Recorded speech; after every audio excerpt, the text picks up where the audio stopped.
চুল পড়ার সমস্যা, মাথায় খুশকি, চুল পাতলা হয়ে যাচ্ছে, চুলের আগা ফেটে যাচ্ছে, সব কিছুর সমাধান কিন্তু পেয়ে যাবেন এই একটি মাত্র তেলে। ঘরোয়া উপায়ে অর্গানিক তেলটি যদি বানিয়ে নিতে পারেন তাহলে বেশ কিছু মাস ধরে এটা সংরক্ষণ করে রেখে দিয়ে চুলে ব্যবহার করলে এর সুফল আপনারা নিজের থেকেই বুঝতে পারবেন। আর চুলকে করে তুলবে একদম সফট আর ঘন, আর চুল পড়ার সমস্যা ইনশাল্লাহ একদম কমে যাবে। তো বাসায় ট্রাই করে ফেলতে পারেন। আমারও মনে হচ্ছিল যে চুলের একটু যত্ন নেওয়া উচিত, তাই ভাবলাম যে বাজারের নর্মাল এইসব ভেজালযুক্ত তেল ব্যবহার না করে বাসায় একটা অর্গানিক তেল বানিয়ে নিই, যেগুলো হাতের কাছে থাকে সেইগুলো দিয়ে। আমার কাছে যেগুলো ছিল না সেগুলো আমি কালেক্ট করে নিলাম, আপনারাও বাজার থেকে কালেক্ট করে নিতে পারবেন। এখানে দেখতেই পাচ্ছেন যে নারিকেল তেল, সরিষার তেল থেকে শুরু করে এখানে বাদামের তেল সব কিছু কিন্তু ছিল। আপনাদের কাছে যদি শুধু নারিকেল তেল থাকে তো নারিকেল তেল দিয়েই কিন্তু এটাও করতে পারবেন। আমি এই যে এখানটাতে নারিকেল তেলটা ঢেলে নিচ্ছি সবার ফার্স্টে। এরপরে একে একে যে উপকরণগুলো সব দিব একে একে সব অ্যাড করে দিব। এখানে দেখতে পাচ্ছেন জবা ফুল দিয়েছি, জবা ফুলের পাতা দিয়েছি, তারপরে হচ্ছে তেজপাতা দিয়েছি কিছু, আর সব থেকে বড় একটা উপাদান সেটা হচ্ছে কেশরাজ গাছের পাতা, যেটা আমি অ্যাড করে দিয়েছি। আর দিয়ে দিলাম তুলসী। তুলসী কিন্তু আপনার চুলের যদি খুশকি থাকে সেটা দূর করবে। আর এই যে অ্যালোভেরা দিলাম, অ্যালোভেরা কিন্তু চুলকে সফট করে তুলবে আর চুলটা একদম নরম হবে।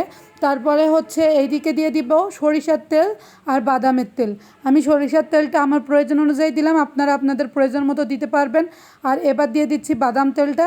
বাদাম তেলটা কিন্তু একটু বেশি করে দিলে ভালোই হয়, কারণ আমাদের চুলে সব রকমের পুষ্টি প্রয়োজন রয়েছে। যদি সব রকম পুষ্টি চুলকে দিতে পারি তবে চুলের গ্রোথও কিন্তু অনেক ভালো হবে। তারপরে আমি দিয়ে দিচ্ছিলাম এদিকে মেথি, কালো জিরা, আর দিয়ে দিচ্ছিলাম তিল। তিলটা আপনাদের হাতের কাছে যদি না থাকে তাহলে মেথি আর কালো জিরা দিয়েও কিন্তু তেল বানাতে পারবেন। এটা একটি কিন্তু খুবই জনপ্রিয় মেথি কালো জিরাটা, এটা চুলের সব থেকে বেশি উপকারী। আর এগুলোকে আমি একটু থেতো করে নিয়েছিলাম যাতে মেথির ভেতরের যত পুষ্টিগুণ থাকে, কালো জিরার ভেতরের যত পুষ্টিগুণ সবগুলো এর ভেতরে যায়। তারপরে সুন্দরভাবে একটু হচ্ছে হালকাভাবে মানে হচ্ছে চুলার আঁচটা কিন্তু হালকা রাখতে হবে, খুব বেশি জোরে দেওয়া যাবে না। দিয়ে ফুটিয়ে নিলাম। তারপরে সুন্দরভাবে এই যে দেখতে পাচ্ছেন রেডি হয়ে গেছে। 2 দিন আমি এটাকে একটু রোদে দিয়েছি, দিয়ে যাতে সুন্দরভাবে এর ভেতরে সবগুলো জিনিস উপাদান অ্যাড হয়ে যায় সেজন্য একটু রেখে দিয়েছিলাম আর কি। তারপরে এখানটাতে আমি তেলগুলো সুন্দরভাবে সেঁকে নিচ্ছি, কারণ যদি এগুলো সব একবারে রেখে দিই এটা আবার ব্যাকটেরিয়া ধরে যাওয়ার চান্সেস থাকে। তারপরে একটা কাচের জার নিয়েছিলাম আমি, কাচের জারে কিন্তু যে কোনো জিনিস ভালো থাকে, তাই কাচের জারের ভিতরে এই যে সেঁকে নিচ্ছি। আর যে এক্সট্রাগুলো জিনিসগুলো থেকে যাচ্ছে এগুলো চাইলে কিন্তু আপনারা প্যাক বানিয়ে মাথায় ব্যবহার করতে পারবেন। আপনারা চাইলেও বাসায় কিন্তু ট্রাই করতে পারেন।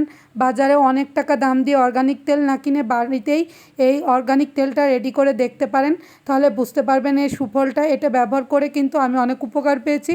তো আপনারা সবাই পাশে থাকবেন আমার ভিডিওটি লাইক, কমেন্ট, শেয়ার করে, আর নতুন নতুন ভিডিও দেওয়ার যাতে আমি অনুপ্রেরণা পাই। তো ধন্যবাদ সবাইকে। আজকের ভিডিওটা এখানেই শেষ।